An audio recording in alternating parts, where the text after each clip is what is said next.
ओम नमः शिवाय। श्री शिव महापुराण की आज की कथा में हम देखेंगे कि जब विष्णु जी ने गणेश जी का सिर धड़ से अलग कर दिया और यह सब नारद जी ने जाकर गिरिजा से कह दिया, तब गिरिजा ने किस प्रकार प्रलयकालीन क्रोध कर देवताओं को गणेश जी को पुनर्जन्म देने पर विवश कर दिया। जब नारद जी ने युद्ध का विस्तार इस प्रकार से बताया, हे गिरिजे, देवता कितने दुष्ट हैं कि उन्होंने आपके पुत्र का वध निर्दयता से कर डाला है। उन्होंने आपके प्रताप और तेज का कोई विचार नहीं किया। अतः अब यही उचित है कि आप अपना तेज देवताओं को दिखाएं, जिससे वे अपने कर्मों का फल पाएं और आपकी कीर्ति बनी रहे। गिरिजा गणपति की यह दुर्दशा सुनकर रो पड़ी और शोकाकुल होकर मूर्छित हो गईं। फिर अपने शरीर से उन्होंने बहुत सी शक्तियां उत्पन्न की और सोचा कि उन शक्तियों के द्वारा देवताओं की समस्त सेना को नष्ट कर डालें। उन शक्तियों का स्वरूप अत्यंत उग्र था, शरीर महाविकराल और गमन अत्यंत भयानक था। उन्होंने हाथ जोड़कर गिरिजा से निवेदन किया, आप हमें जो आज्ञा दें हम उसे पूर्ण करेंगी। तब गिरिजा ने क्रोधावेश में उनसे कहा, जितने भी देवता सेना में हैं तुम उन सबको खा जाओ, एक भी शेष न बचे, क्योंकि उन्होंने मेरे पुत्र को मारा है। गिरिजा के आदेशानुसार वे सभी शक्तियां युद्ध स्थल में पहुंचकर देवताओं का भक्षण करने लगीं। उस समय विष्णु जी, ब्रह्मा जी और अन्य देवता अत्यंत दुखी होकर कहने लगे, वास्तव में प्रलय काल आ गया है अथवा शिव जी ने अपनी शक्ति प्रकट कर दी है। यह कहकर सभी ने शिव जी की ओर देखा। उस समय नारद जी ने शिव जी की आज्ञा से सभी से कहा, जब तक गिरिजा को प्रसन्न नहीं किया जाएगा तब तक यह प्रलय रूपी कष्ट किसी प्रकार भी दूर नहीं होगा।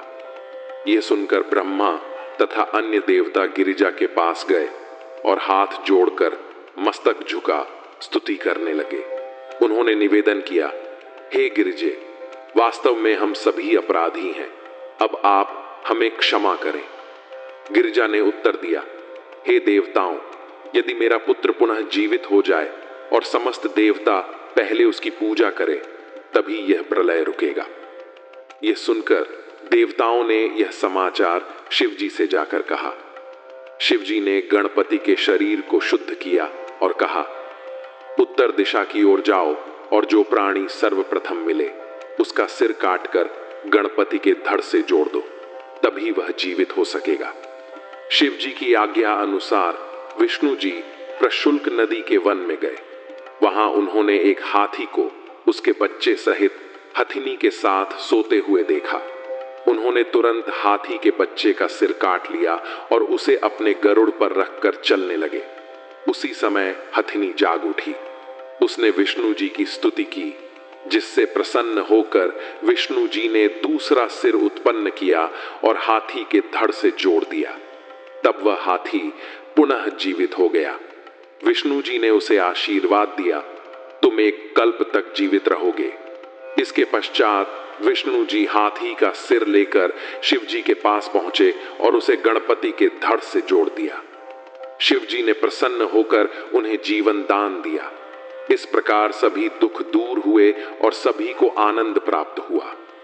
गिरिजा जी ने अपने पुत्र को पुनः जीवित देखकर आनंदोत्सव मनाया और उसे अनेक प्रकार के वस्त्र देकर कहा, हे पुत्र, इस समय हम तुम्हारे भाल पर सिंदूर देख रही हैं, इसलिए तुम्हारी पूजा सिंदूर से ही हुआ करेगी। जो तुम्हारी पूजा करेगा उसके पास सिद्धियां सदा बनी रहेंगी। शिव जी ने भी अत्यंत प्रसन्न होकर कहा, हे देवताओं, यह हमारा ही पुत्र है, इसका नाम गणपति है। गणपति ने उठकर सबको प्रणाम किया और कहा, हे देवताओं, आप मुझे क्षमा करें। तब तीनों देवताओं ने प्रसन्न होकर कहा, हे गणपति, तुम्हारी पूजा हम तीनों देवताओं के समान ही होगी। जो सर्वप्रथम तुम्हारी पूजा नहीं करेगा उसे किसी भी पूजा का फल प्राप्त नहीं होगा।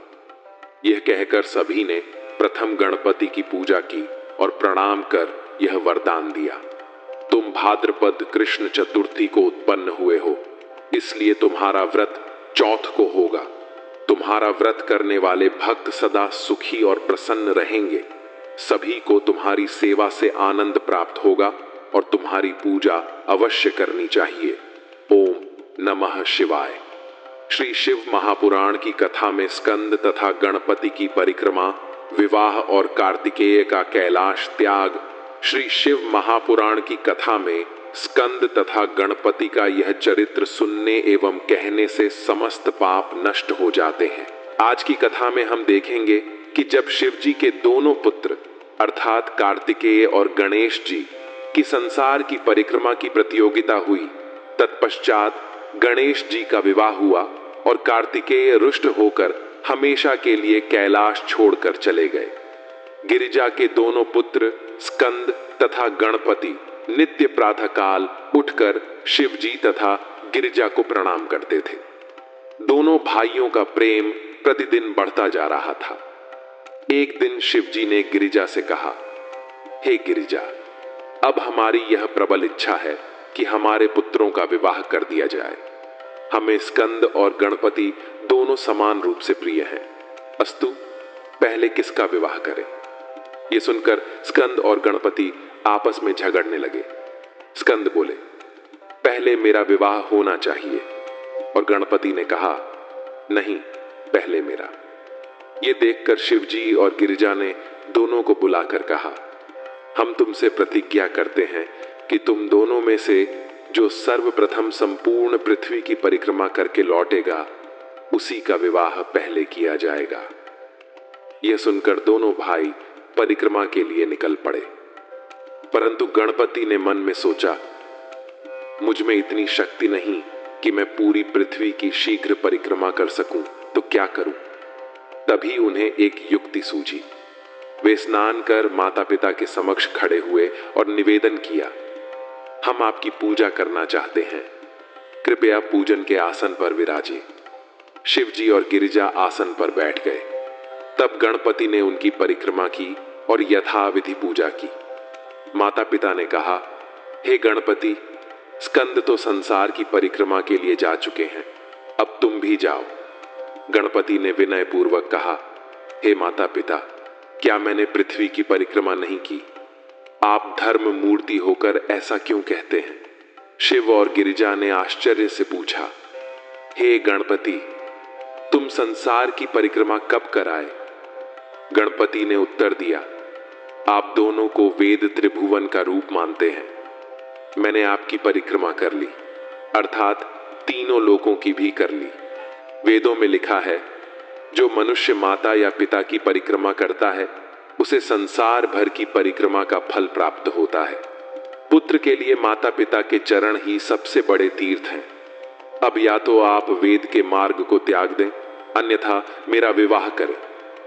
गणेश के ऐसे चातुर्यपूर्ण वचन सुनकर शिव एवं गिरिजा अत्यंत चिंतित हो गए और साथ ही उनकी चतुराई देखकर प्रसन्न भी हुए। उन्होंने कहा, हे गणेश, तुमको शुभ मति प्राप्त हुई है, इसलिए तुमने ऐसे धर्मयुक्त वचन कहे।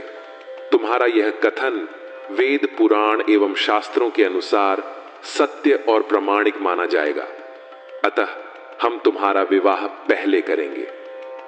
तब शिव जी की आज्ञा जानकर विश्वरूप ने अपनी दो पुत्रियाओं सिद्धि और रिद्धि गणपति से विवाह के लिए समर्पित की। ऐसी सुंदर, तत्पर एवं गुणवान पत्नियां पाकर गणपति अत्यंत प्रसन्न हुए।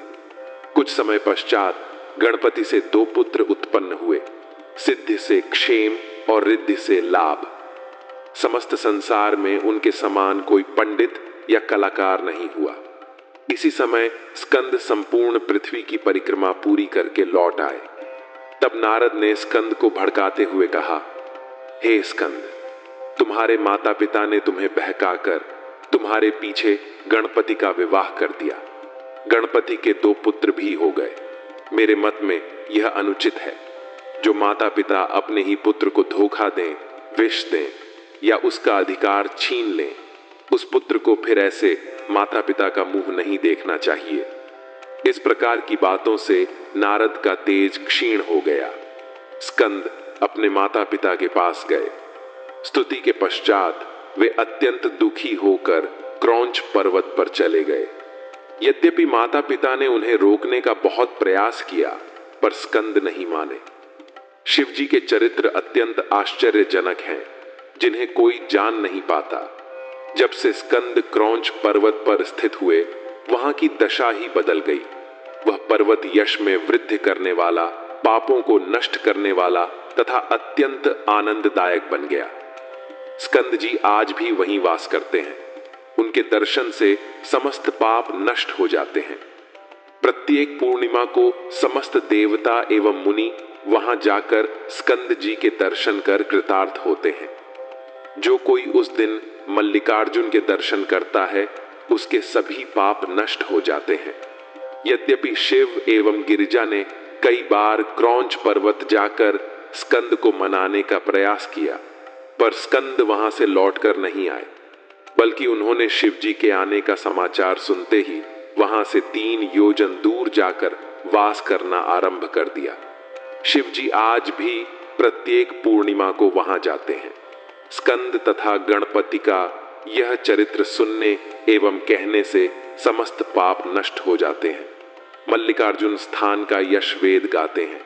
गणपति के इस चरित्र को जो कोई सुनेगा, वह संसार में आनंद प्राप्त करेगा और अंत में शिवधाम को प्राप्त करेगा। ओम नमः शिवाय। जब स्कंद जी ने तारकासुर का वध कर देवताओं को आनंद प्रदान किया, उस समय तारका की पत्नी कमाली और उनके पुत्र कमलाक्ष, तारकाक्ष तथा विद्युन्माली कठिन तपस्या में प्रवृत्त हो गए। वे तीनों ब्रह्मा जी का ध्यान करते हुए पहले एक पांव पर खड़े होकर तप करने लगे, फिर 100 वर्षों तक केवल जल पीकर तपस्या की। उसके बाद 1 सहस्र वर्ष तक वे अंगूठे के बल पर खड़े रहे। उनकी कठोर तपस्या से प्रसन्न होकर ब्रह्मा जी उनके समक्ष प्रकट हुए और बोले, हे तारक के पुत्रों, मैं तुम्हारे तप से अत्यंत प्रसन्न हूं। अपनी इच्छा अनुसार वर मांगो। तब तीनों दैत्यों ने कहा, हे ब्राह्मण, यदि आप प्रसन्न हैं तो हमें यह वर दीजिए कि हम किसी के भी हाथ से न मारे जाएं। ब्रह्मा जी ने कहा, तुम मुझसे ऐसा वर मत मांगो। इसके अतिरिक्त अपनी इच्छा अनुसार कोई और वर मांगो।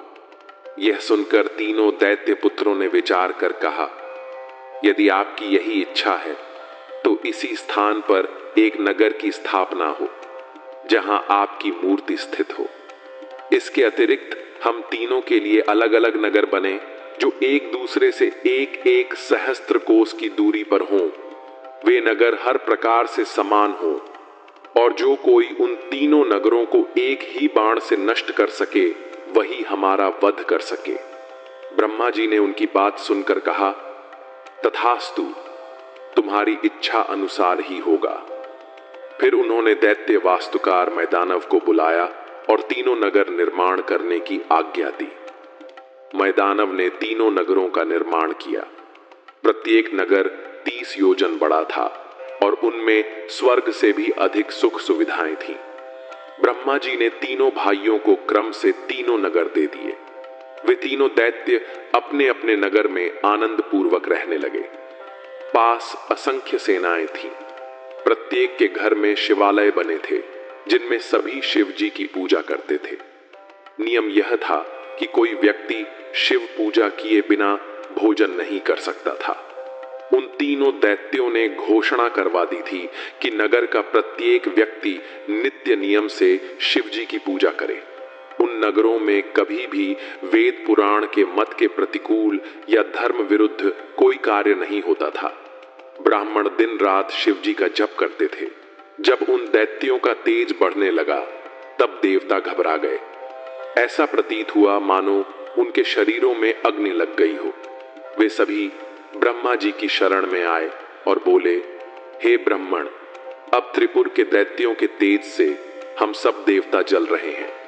ब्रह्मा जी ने उत्तर दिया, हे देवताओं, उन्होंने मेरी कठोर आराधना करके यह वरदान पाया है।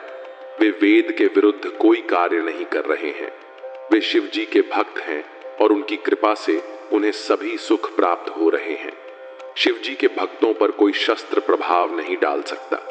उनकी आराधना का त्याग करने से ही वे मारे जा सकते हैं। इसीलिए हमें शिव जी की शरण में चलना चाहिए। यह निश्चय करके ब्रह्मा जी देवताओं को साथ लेकर शिव जी के पास पहुंचे। सभी ने स्तुति की और कहा, हे प्रभु, जब जब देवताओं पर संकट आया है, आपने ही हमारी रक्षा की है। अब हम आपकी शरण में आए हैं। त्रिपुर के दैत्य अत्यंत बलवान और तेजस्वी हो गए हैं। अब हमसे यह कष्ट सहा नहीं जाता। शिव जी ने उत्तर दिया, हे देवताओं, मुझे तुम्हारा दुख झांत है, परंतु त्रिपुर के असुर बड़े धर्मात्मा और दानी हैं। वे पुण्य के कारण सुखी हैं। जब तक उनका पुण्य समाप्त नहीं होता, वे मारे नहीं जा सकते। हम अपने भक्तों का अनावश्यक वध नहीं कर सकते, किंतु जो हमारी शरण में आता है, हम उसकी अवश्य रक्षा करते हैं। अतः तुम्हें अब विष्णु जी के पास जाकर सहायता मांगनी चाहिए। शिव जी की आज्ञा से सभी देवता विष्णु जी के पास गए। वहां स्तुति करने के पश्चात उन्होंने अपने कष्ट बताए और पूजा में प्रवृत्त हो गए। विष्णु जी ने उन्हें उत्तर दिया, हे देवताओं, सनातन काल से शिव जी की भक्ति ही पुण्य प्रदान करती है। जहां शिव जी की पूजा होती है, वहां कोई कष्ट नहीं रह सकता। यदि शिव जी स्वयं कोई उपाय करें जिससे वे दैत्य धर्म से भ्रष्ट हो जाएं, तो वे स्वयं उनका अंत करेंगे। अब तुम सब अपने अपने घर जाकर शिव नाम का जाप करो, दिन रात पार्थिव पूजन करो और शिव जी की स्तुति करो। विष्णु जी के वचन सुनकर देवता चले गए और वैसा ही आचरण करने लगे। देवताओं को विदा कर विष्णु जी ने स्वयं शिव पूजन किया। फिर अपनी माया से एक शिष्य उत्पन्न किया, जिसका सिर मुंडा हुआ था, शरीर पर मैले वस्त्र थे, मुंह ढका हुआ था और वह धर्म कर्म की बातें करता हुआ विष्णु के सम्मुख खड़ा हुआ। विष्णु जी बोले, तुम हमारे शरीर से उत्पन्न हुए हो, इसलिए हमारा कार्य भली भांति पूर्ण करो। तुम हमारे ही रूप हो। फिर विष्णु जी ने एक ग्रंथ की रचना की, जिसमें 16 सहस्र श्लोक थे। यह ग्रंथ छल और झूठ से भरा हुआ था।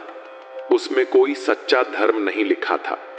वह वेद, शास्त्र और पुराणों के विरुद्ध था। उसे पढ़ने से किसी को आनंद प्राप्त नहीं होता था। उसमें वेद पुराण की निंदा थी। वर्णाश्रम धर्म का खंडन किया गया था। उसे मानने से मनुष्य शंका, अधर्म और दुख में पड़ जाता था।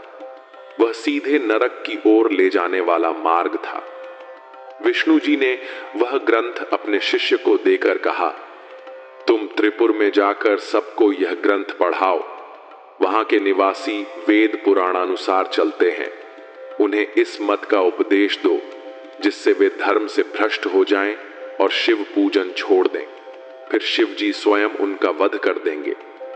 तुम अपने शिष्यों सहित मरुस्थल में रहो, जब तक कलयुग आरंभ न हो जाए। फिर तुम इस मत को प्रसिद्ध करना। तुम्हारा पद उच्च बना रहेगा।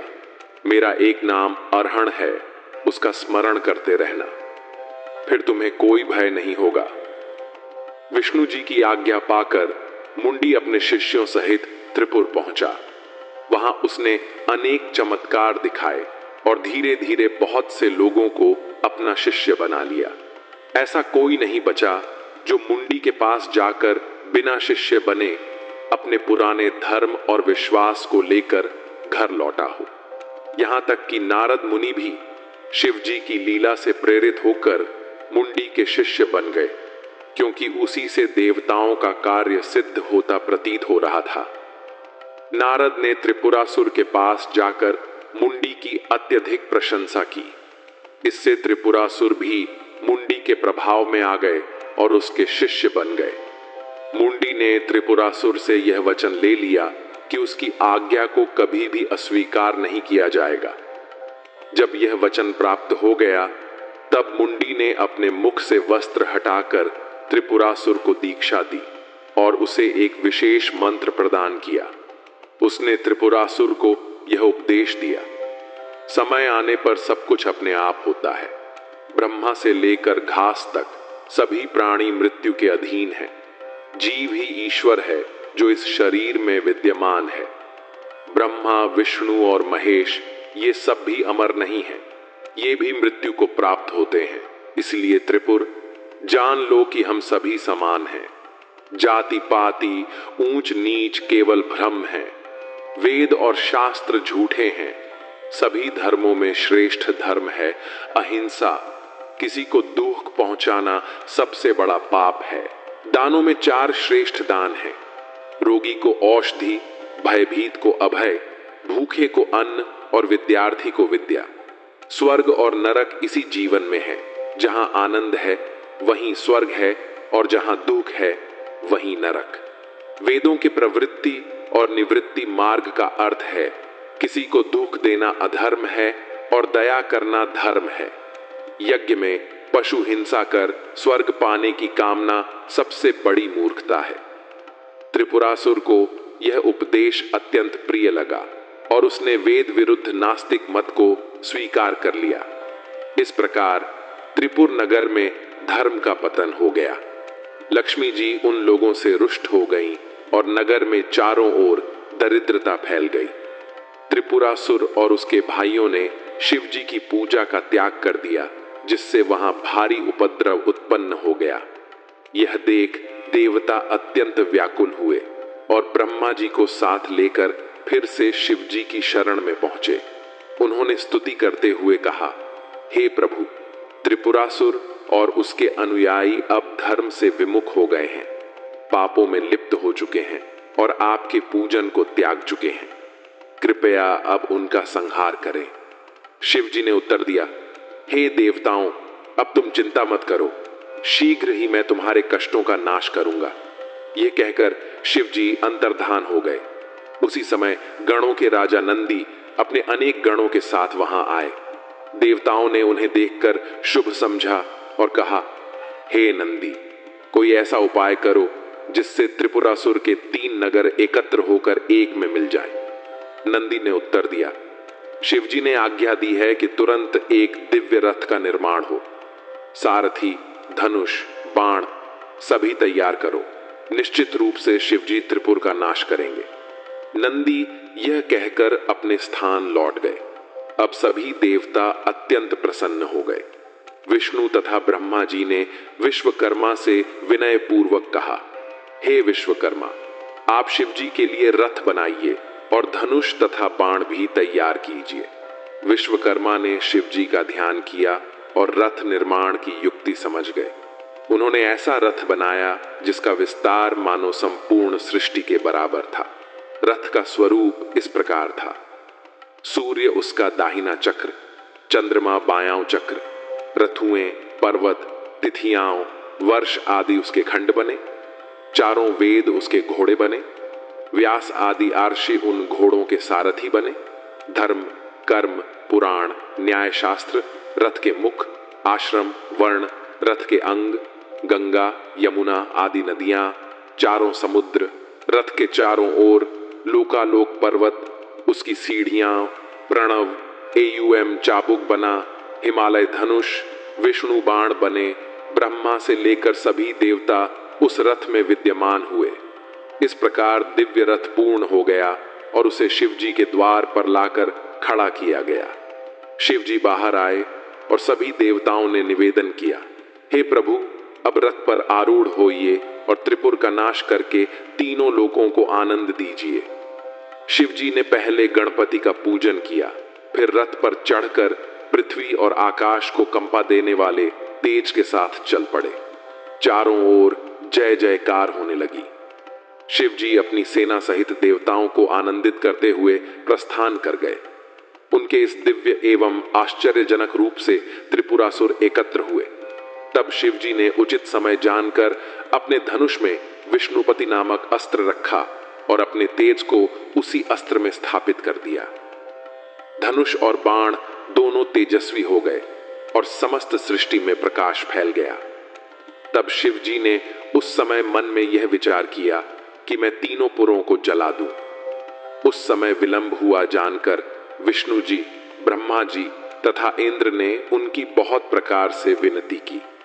तब देवताओं ने कहा, हे शिव जी, अब आप त्रिपुर को नष्ट करने में विलंब मत कीजिए। आपके इस देश से तीनों लोक चले जाते हैं।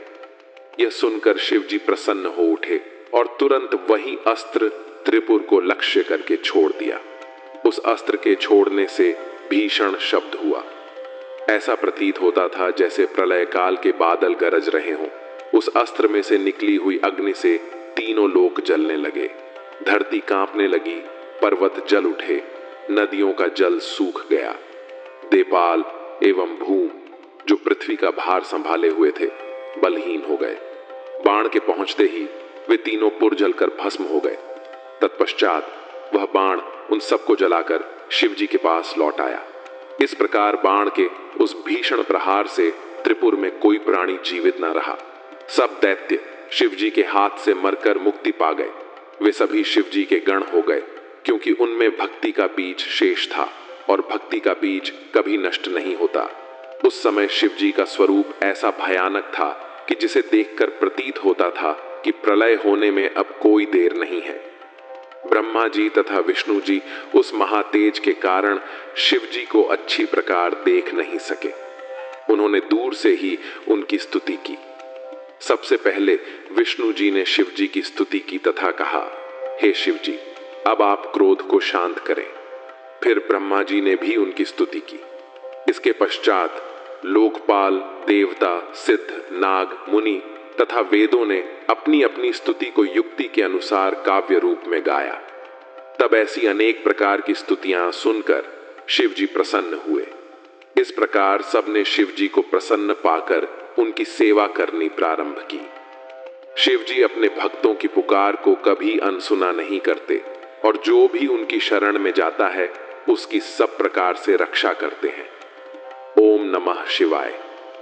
प्रत्येक मनुष्य असंख्य जन्मों तक ब्रह्मा जी की पूजा करके विष्णु जी की भक्ति प्राप्त करता है। फिर बहुत जन्मों तक विष्णु जी की उपासना करने के पश्चात शिव जी की प्रीति उत्पन्न होती है। एक समय इंद्र एवं समस्त देवताओं ने शिव जी के दर्शन के लिए एक सभा की। उसमें 11 रुद्र, 12 सूर्य, 8 वसु, 13 विश्वदेव, 49 पवन, समस्त पाल तथा उपदेव आदि उपस्थित थे। ऐसे समाज को अपने साथ लेकर इंद्र बड़े उत्सव के साथ रजोगुण धारण किए हुए शिव जी के दर्शनार्थ चले। उन्हें संसार में केवल शिव जी के दर्शन से ही यश प्राप्त करना स्वीकार था। उस समय शिव जी ने अपनी लीला द्वारा अपना भयंकर रूप बनाया तथा अवधूतों के समान होकर वे इंद्र के नगर में प्रकट हुए। उन्हें देखकर इंद्र ने पूछा, तुम कौन हो? ऐसा प्रतीत होता है कि जैसे तुम शिव जी के सेवकों में से कोई हो। यदि यह सत्य है तो तुम हमको शिव जी के निवास स्थान का पता बताओ। इस प्रकार इंद्र ने कई बार पूछा, परंतु उन्हें कोई उत्तर न मिला। यह देखकर इंद्र बहुत क्रोधित हुए तथा शिव जी को धमकाते हुए बोले, अरे बहरा तो नहीं है जो उत्तर नहीं देता, अब मैं तुझे वज्र मारकर नष्ट कर दूंगा। यह कहकर इंद्र ने अपना वज्र शिवजी पर चलाया, जो शिवजी की गर्दन में जा लगा। शिवजी वज्र की शक्ति एवं प्रभाव को स्थिर रखने के लिए नीलकंठ हो गए, अर्थात उन्होंने अपने कंठ में श्याम चिन्ह धारण कर लिया। उस समय वज्र भी जलकर भस्म हो गया। तदुपरांत शिवजी का तेज इतना भभक उठा कि चारों ओर दाह फैल गया और सब देवता स्त्रियों सहित जलने लगे। यह दशा देखकर सब कंपित हो गए। तब बृहस्पति ने सदाशिव का ध्यान किया और पहचाना कि यह शिवजी ही हैं। उस समय वे शिवजी की स्तुति करते हुए इंद्र से बोले, हे इंद्रदेव, यह जो सम्मुख खड़े हैं वे स्वयं सदाशिव ही हैं। तुम दंडवत कर इनकी स्तुति करो। तब इंद्र, बृहस्पति तथा समस्त देवता शिवजी की स्तुति करते हुए इस प्रकार बोले, हे महाराज, आप हमारा यह अपराध क्षमा करें। हम तो आपके दर्शनों के लिए ही जा रहे थे, परंतु आपने स्वयं कृपा करके गुप्त रीति से बिना किसी परिश्रम के हम सबको दर्शन दिए। शिवजी ऐसी उत्तम एवं बृहद स्तुति सुनकर अत्यंत प्रसन्न हुए और बोले, हे देवताओं, हम बहुत प्रसन्न हैं। अब तुम अपनी इच्छा अनुसार वरदान मांगो। शिवजी के ऐसे वचन सुनकर देवगुरु ने कहा, हे शिवजी, अब आप क्रोध दूर करके इंद्र की रक्षा करें, ताकि आपके भाल पर जो तेज रूप नेत्र है उसकी तीव्रता दूर हो जाए। यह वचन सुनकर शिवजी बोले, हे बृहस्पति, उस अग्नि को जो हमारे नेत्र से निकल गई है, अब हम किसी प्रकार अपने भाल में स्थान नहीं दे सकते। हम इस तेज को बहुत दूर फेंक देंगे, जिससे इंद्र को कष्ट नहीं होगा। तुमने इंद्र को जीवन दान दिया है, इसलिए आज से तुम्हारा नाम जीव प्रसिद्ध होगा। यह सुनकर बृहस्पति एवं इंद्र आदि अत्यंत प्रसन्न हुए। तब शिवजी ने उस तेज को अपने हाथ से समुद्र में फेंक दिया तथा अंतर्धान हो गए।